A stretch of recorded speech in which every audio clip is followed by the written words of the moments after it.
Now, our next guest is a man who needs no introduction, but I'm just going to go ahead and do one.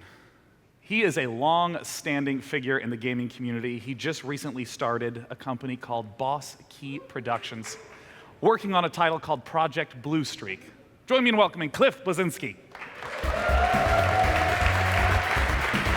Welcome. What's up, man? Good to see you. Thanks so much for coming out. I like your butt divot.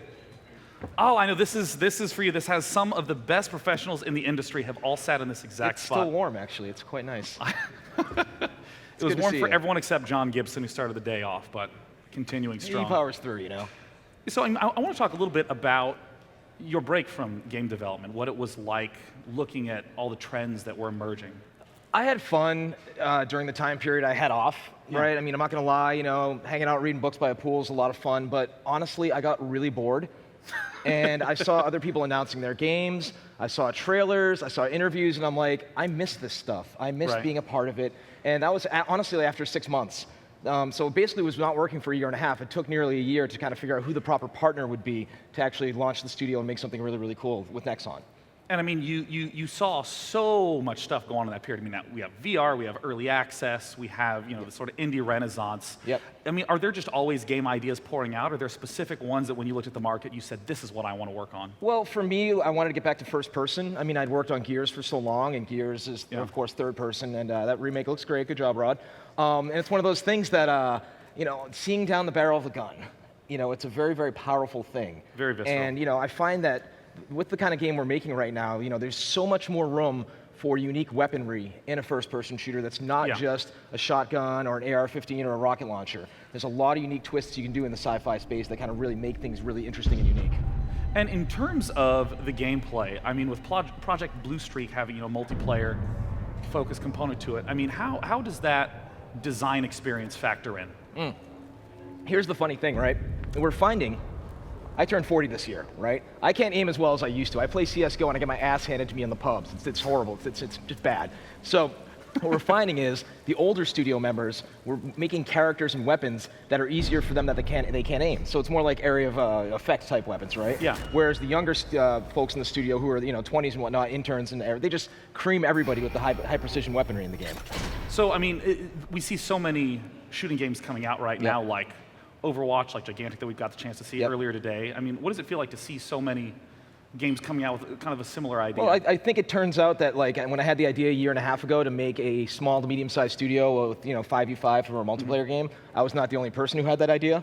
So we're actually happy that there's games like that, Overwatch and Gigantic out there, so we can actually look at what they're doing and specifically say, let's not go in that direction. There's some overlap of Venn diagram of weaponry or characters and things like that, but just art style alone, we're going for something that's a little bit more realistic. If you look at Gigantics over here, and kind of have that League of Legends kind of very colorful look, and you have your depressing kind of dark Killzone-y Gears environment over here. We think there's like a halfway point where we can be at, where we kind of get the best of both worlds. Yeah, I mean, you talked about CSGO. Are there other shooters from the multiplayer experience that you really take inspiration from? Like, what are some of the things you're really trying to capture for the multiplayer player? The one that just, for some reason, CSGO is all I want to play lately. Counter-Strike to me is still the most airtight first-person shooter I've ever played. And when you look at the skill level of some of the players on those servers, they are just second to none. Insane. I mean, you're jumping through the little crack and somebody ops you in the midair, right? And the headshots that everyone pulls off. And it's one of those games that every time I play it, I get a few more kills and I get better and better at it. Yeah. And that's really what I'm gunning for, is the kind of thing that's easy to learn, lifetime to master.